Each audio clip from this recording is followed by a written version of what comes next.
Chapter 1, Bilik Pangkor 14 tahun.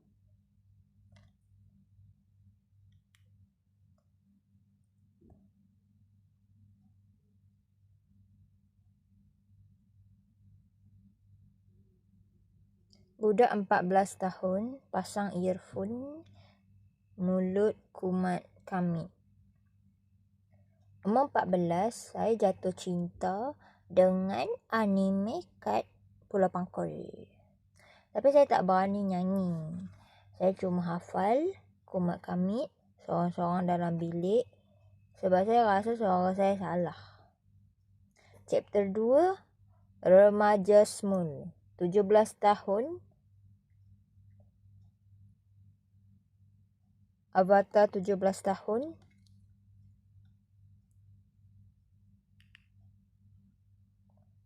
record small pakai phone lama, phone Realme 5i.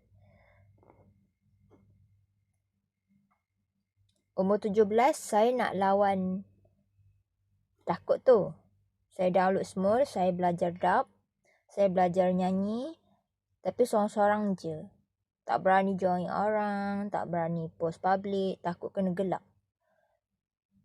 Saya rakam beratus lagu dalam tu, delete, rakam delete, sebab walaupun kat smule, saya masih rasa suara saya buruk.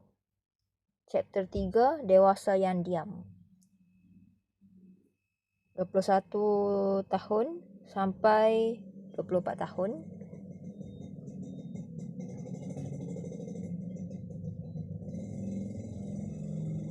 Avatar dewasa.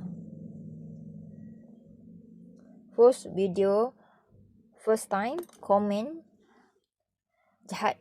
Komen orang jahat masuk. Umur 21, saya cuba berani. Betul-betul post public tapi dunia balas suara jantan. Memalukan. Tak payahlah dap. 21, 22, 23, 24. 4 tahun saya kena benda sama. Latihan small umur 17 tu hancur balik confidence saya. Chapter 4, manusia yang kutip umur 25. Umur 25, admin Arif Sukasa DM saya, direct message.